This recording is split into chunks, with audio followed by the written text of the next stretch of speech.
Imagine stepping up for your very first MLB at-bat, staring down a Hall of Fame pitcher, and then blasting a home run like you were born for this moment. Sounds like a Hollywood script, right?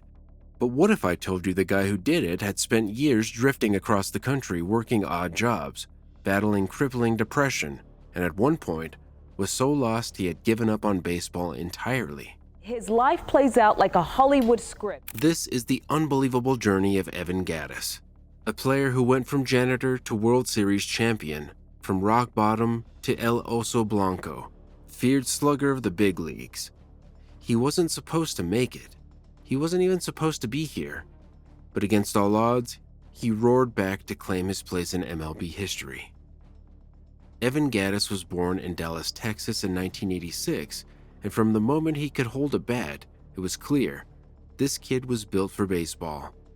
He had raw, untamed power, a rocket launcher for an arm, and the kind of presence behind the plate that made scouts take notice. By the time he was a teenager, Gattis wasn't just good, he was a can't-miss prospect. College recruiters and MLB scouts circled his games like vultures, convinced they were watching the rise of baseball's next big star. And why wouldn't they? He had the tools, the size, the swing, everything pointed to a future in the big leagues. Texas A&M saw it too, offering him a full-ride scholarship, a golden ticket to baseball's highest level. On paper, Evan Gattis was on the fast track to superstardom. After 13, I always knew I'd be okay winning a World Series. But beneath the surface, the pressure was crushing him. This wasn't just a game anymore. It was a constant battle to meet expectations, to be the player everyone believed he was destined to be. The weight of it all became unbearable. Baseball, the sport he had once loved, turned into something he feared. The thought of stepping onto that college field, of failing, of letting everyone down, was too much. Before he even played a single game at Texas A&M, Gattis walked away. The golden ticket? Torn up. The can't-miss project? Gone. Just like that, the kid who had everything baseball could offer wanted nothing to do with it. He looked me in the eye, he said, "I don't want to talk about baseball anymore. I'm done." I said, And without the structure of baseball, he had nowhere to go. His mother, desperate to help him, sent him to rehab, hoping he could escape the demons that were consuming him. But this just wasn't about quitting baseball. Gattis was battling severe depression and substance abuse. The game had left scars and he had no idea how to heal them. In 2007, he checked into a psychiatric facility, trying to regain control of his mind. Baseball? That world didn't exist anymore. For the next 4 years, Gattis disappeared, not from the world, but from himself. He drifted from town to town, taking whatever work he could find. One day, he was a janitor, scrubbing floors in Texas. The next, he was a ski lift operator in Colorado, staring out at snow-covered peaks. He became a golf cart attendant, a dishwasher, a drifter moving from New Mexico to California, even seeking spiritual guidance from gurus and self-proclaimed healers. There was no grand plan, no roadmap, just a young man trying to figure out who he was without baseball. And for a while, this was his life, an endless cycle of odd jobs, fleeting moments of purpose, and the gnawing sense that something was missing. But here's the thing about baseball. It has a funny way of calling you back. One day, after years of trying to escape it, Gattis realized something. He missed the game. He needed to play again. By 23, most baseball prospects are either rising through the minor leagues or fading into obscurity. For Evan Gattis, those years had been spent cleaning floors, carrying golf bags, and searching for a meaning. The window for a baseball career had seemingly closed. But baseball wasn't done with him yet. After years away from the game, Gattis made a decision. He was going to try again. No fanfare, no top-tier program, just a second chance. He enrolled at the University of Texas of the Permian Basin, a tiny school that most scouts had probably never heard of. There were no national rankings, no pro contracts waiting, just a bat, a dream, and the hunger to prove he still had it. Then something crazy happened. Gattis didn't just play well, he dominated. In his first season back after 4 years away from the game, he hit a ridiculous .400. The raw power, the natural ability, it was still there, and finally scouts started to take notice. But let's be real, who drafts a 23-year-old who disappeared from baseball for years? The Atlanta Braves did. Evan wants to play. He said, I think I want to give it one more try. I want to do it one more chance. I want to play. And that was the start. In the 23rd round of the 2010 MLB draft, where teams usually take long shots they don't expect to pan out, the Braves took a flyer on Evan Gattis. His signing bonus? A whopping $1,000. $1,000 to restart a baseball career? It wasn't much, but for Gattis, it was everything. When Evan Gattis entered the minor leagues, nobody expected much. He wasn't a first-round pick. He wasn't a can't-miss prospect. He was just an older rookie with a $1,000 signing bonus and a crazy backstory. But then, he started crushing baseballs. First time he's been in the stretch since the second inning, and Gattis greets him with a rope toward right center. Pence won't get that. That's headed for the wall. Here comes Freddie around third. He's going to score.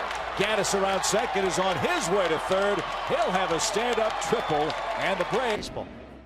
Gattis didn't just hit, he obliterated pitches. Opposing pitchers weren't facing a refined, disciplined hitter. They were staring down a 6'4", 230-pound behemoth who swung like he was trying to settle an old grudge with every baseball that crossed his plate. I saw Evan step out on the field. You knew something was different with that guy. I mean, he was bigger than everyone, as big as he was just as fast as everybody. The Atlanta Braves noticed, but they weren't quite sure what they had yet. So in 2012, they sent him to the Venezuelan Winter League, a proving ground for prospects looking to refine their game. That's when the legend of Evan Gattis truly began. Venezuelan fans weren't just watching another minor leaguer. They saw a bearded, burly, wild-eyed slugger launching baseballs into orbit. He played with raw power and an unshakable presence, and the crowd embraced him in a way that he'd never experienced before. Fly ball and get him in, and then maybe extra. Gardner way back at the wall. Gattis bangs one off the wall. He is headed for third. Here's the throw. 2-1 Astros. Gattis has a trip. They gave him a name that would follow him for the rest of his career, El Oso Blanco, the White Bear. And suddenly, Gattis wasn't just some guy trying to make it. He was a sensation. They heard the legend of the great White Bear. From cleaning dishes to clearing bases, from a no-name to the best, he soon became the fastest bat. By 2013, the Braves couldn't ignore him anymore. He wasn't supposed to be here. He wasn't supposed to be a big leaguer. But Evan Gattis had left them no choice. Atlanta invited him to spring training, and from there, the legend of El Oso Blanco would only grow. By the time Evan Gattis finally stepped onto a Major League Baseball field in 2013, he wasn't a wide-eyed rookie. He was a 26-year-old former janitor, ski lift operator, and wanderer, a man who had already faced rock bottom and clawed his way back. But could he actually compete at the highest level? He answered that question with one swing of the bat. First MLB at bat, first MLB home run, off Roy Halladay. High fly ball the other way, deep right field. That one's got a chance. That one's gone. It's a grand slam for Gattis. Not just any pitcher, a two-time Cy Young winner, a Hall of Famer, one of the most dominant arms of his era. And Gattis? He treated him like just another guy. From that moment, El Oso Blanco was officially unleashed. I was actually walking around today, around the campus, and how was that being back? Man, I was flooded. I was flooded with emotion, to be honest. It was really cool, just to see, wow, I remember, feeling this or thinking that or whatever right there, and, have it be captured in a little area. Gattis wasn't just surviving in the big leagues. He was thriving. He smashed 6 home runs in his first 61 at-bats, earned National League Rookie of the Month, honors in both April and May, and quickly became one of the Braves' most feared hitters. By the end of his rookie season, Gattis had crushed 21 home runs in just 354 at-bats. That's insane power for a guy who, just a few years earlier, wasn't even sure he'd ever pick up a bat again. He had gone from cleaning floors to cleaning baseballs out of stadiums, and this was only the beginning. After 2 solid seasons in Atlanta, the Braves made a move that changed Evan Gattis' career forever. They traded him to the Houston Astros in 2015. A new team, a new role. No more catching. Gattis was now a full-time designated hitter, and he thrived. That season, he launched 27 home runs, proving to everyone that his power wasn't just a fluke, it was legit. He wasn't a traditional superstar, but when he stepped into the batter's box, pitchers knew what was coming, and they still couldn't stop it. But the real magic? That came in 2017. That year, Gattis played a key role in helping the Houston Astros reach the World Series, and in Game 7 against the Dodgers, Evan Gattis, the guy who once walked away from baseball, who spent years lost, searching for purpose, became something he never thought he'd be, a World Series champion. It was also a full circle event to get beat in LA at Dodger Stadium, and then to win a World Series in Dodger Stadium. And it means the world to me. The same kid who once quit the sport out of fear was now standing on top of the baseball world.